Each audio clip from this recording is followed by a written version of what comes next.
देखो बच्चों, हम नीट और जेईई मेंस के रिगार्डिंग प्रॉब्लम डिस्कस कर रहे हैं। ये एसी में जो आरएमएस वैल्यू होती है, रूट मीन स्क्वायर वैल्यू होती है करंट की और वोल्टेज की, वो प्रॉब्लम डिस्कस करेंगे।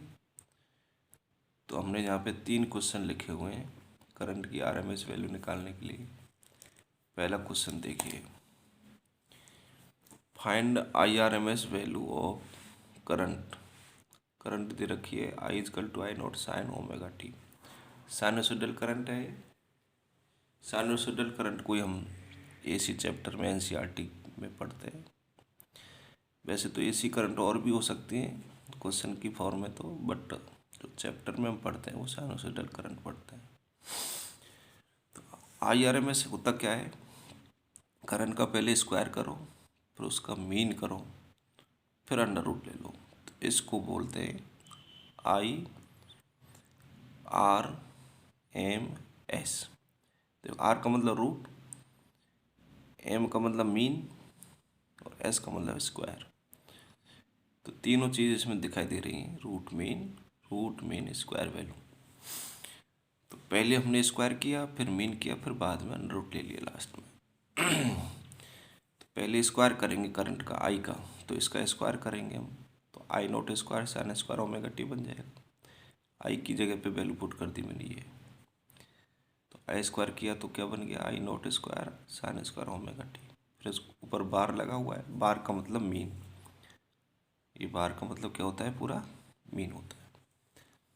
अब मीन उसका निकलता है जिसकी वैल्यू टाइम के साथ चेंज हो रही हो। तो टाइम के साथ किसकी वैल्यू चेंज होगी, एंगल की चेंज होने से साइन की वैल्यू चेंज होगी, साइन स्क्वायर की वैल्यू चेंज होगी। आई नॉट स्क्वायर की वैल्यू चेंज नहीं होगी। तो जब आई नॉट स्क्वायर की वैल्यू चेंज नहीं होगी तो आई नॉट स्क्वायर के लिए जो मीन है उसका कोई मीनिंग नहीं है। तो आई नॉट स्क्वायर तो कांस्टेंट रहेगा, तो इसका मीन नहीं निकलेगा, इसकी वैल्यू तो हमेशा सेम बनी रहेगी। इसलिए आई नॉट स्क्वायर से मीन का साइन हटा लिया हमने। तो ओनली मीन का साइन किसके ऊपर है, एवरेज का साइन केवल किसके ऊपर है, साइन स्क्वायर ओमेगा टी। अच्छा, आई नॉट स्क्वायर को हमने अंडर रूट से बाहर ले लिया, लेकिन साइन स्क्वायर ओमेगा टी का 1 साइकिल के लिए जो मीन होता है वो 1/2 होता है, चाहे साइन स्क्वायर हो चाहे कॉस स्क्वायर हो। एंगल में कुछ भी हो लेकिन स्क्वायर होना चाहिए, साइन का और कॉस का। तो जब साइन स्क्वायर होता है तो भी 1 साइकिल के लिए मीन 1/2 होता है, और कॉस स्क्वायर होता है तो भी 1 साइकिल के लिए मीन 1/2 होता है।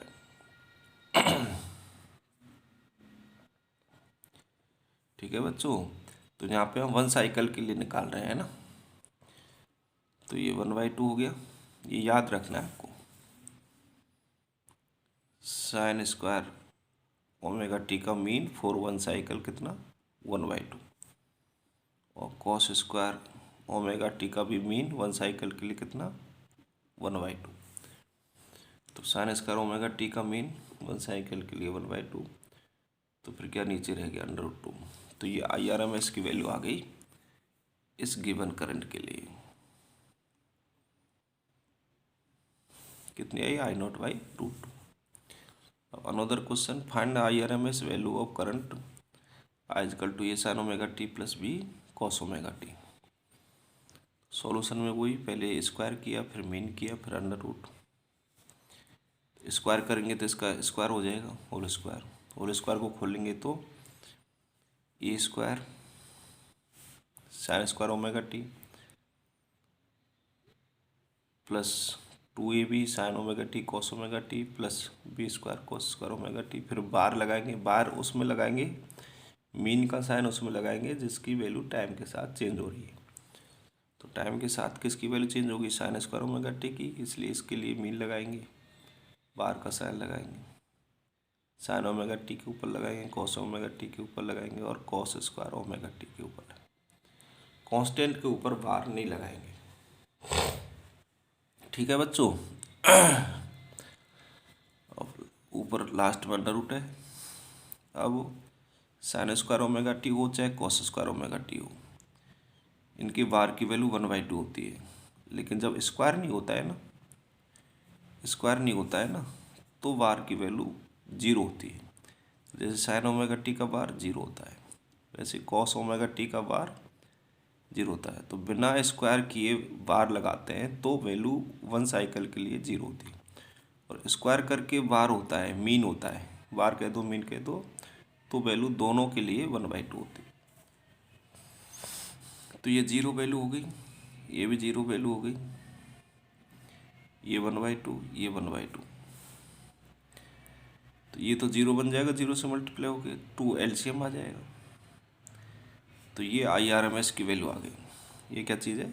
IRMS है ना, IRMS है, root mean square value, IRMS। Third question देखिए, find IRMS value of current I naught sine omega t for half cycle. ये तो दोनों क्वेश्चन जब कुछ नहीं कहा जाता है तो पूरे साइकिल के लिए, मतलब फुल साइकिल के लिए निकाली जाती है, जब तक कुछ नहीं कहा जाता है। लेकिन थर्ड क्वेश्चन में बोला गया है हाफ साइकिल के लिए फाइंड करो, तो हमें हाफ के लिए ही फाइंड करनी है। तो फिर IRMS की डेफिनेशन के अकॉर्डिंग, नाम के अकॉर्डिंग क्या हो जाएगा? स्क्वायर, मीन, फिर रूट। तो पहले इसका स्क्वायर किया I naught sine omega T का, फिर मीन लिया, फिर अंडर रूट। अब मीन का जो मीनिंग है वो I नोट स्क्वायर के लिए नहीं रहेगा, I नोट स्क्वायर के लिए नहीं रहेगा, है ना। तो I नोट स्क्वायर रहेगा ही, साइन स्क्वायर ओमेगा टी के ऊपर ही मीन का मीनिंग रहेगा, ठीक है। अच्छा, इस साइन स्क्वायर ओमेगा टी का जो मीन होता है वो हाफ होता है। I नोट स्क्वायर को अंडर रूट से भाग लिया तो I नोट, और नीचे 2 है तो ये अंडर रूट में रहेगा। तो I naught by root 2 IRMS value आ गई आपकी, ठीक है। कहाँ के लिए? ये वैल्यू आई कंप्लीट साइकिल के लिए। इसकी वैल्यू देखें हम। अच्छा, इसकी वैल्यू जो है ना कंप्लीट साइकिल के लिए 1/2 थी mean value sign square omega T की। हाफ साइकिल के लिए भी 1/2 आई है, लेकिन हाफ साइकिल के लिए इसकी मीन वैल्यू हम निकालेंगे। तो देखो ये प्रोसेस है कैसे, ये आपको ध्यान रखना है। साइन स्क्वायर ओमेगा टी की वैल्यूज़ को हमने ऐड किया, कहाँ से कहाँ तक के लिए? 0 से T/2, मतलब हाफ साइकिल के लिए ऐड किया, मतलब इंटीग्रेट किया साइन स्क्वायर ओमेगा टी की वैल्यूज़ को टाइम के रेस्पेक्ट में, और 0 से T/2 जो टाइम इंटरवल है उसी से डिवाइड कर दिया। तो ये मीन वैल्यू आ गई 0 से T/2 के लिए। साइन स्क्वायर ओमेगा टी का हमें इंटीग्रेशन करना है तो एक फार्मूला यूज़ करना पड़ता है। साइन स्क्वायर ओमेगा टी का फार्मूला होता है 1 - cos 2 ओमेगा टी अपॉन 2, ठीक है बच्चों।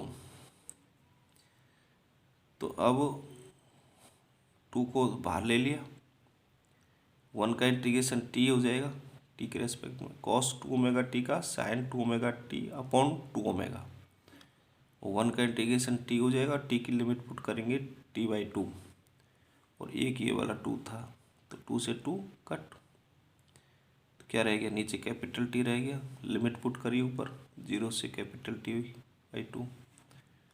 तो ये वैल्यू आके फिर ये ओमेगा टी 2 पाई होता है, देखो 2 से 2 कट हो गया, ओमेगा कैपिटल टी 2 पाई होता है, और 2 पाई क्या होता है? 0, 360 डिग्री कह दो चाहे 0 डिग्री कह दो, 360 0 के इक्वल होता है। तो साइन 0 माइनस साइन 0 0 हो जाएगा ये, तो ये सब 0 हो गया है ना।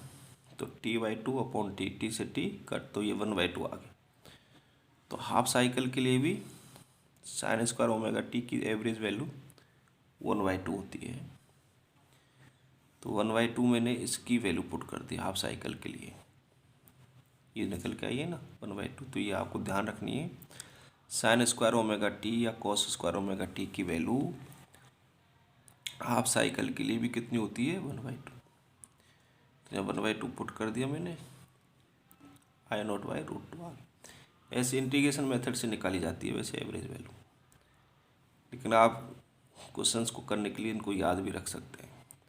तो साइन स्क्वायर ओमेगा टी की वैल्यू एवरेज, चाहे आप फुल साइकिल के लिए निकालें चाहे हाफ साइकिल के लिए निकालें, कितनी होती है? 1/2 होती है।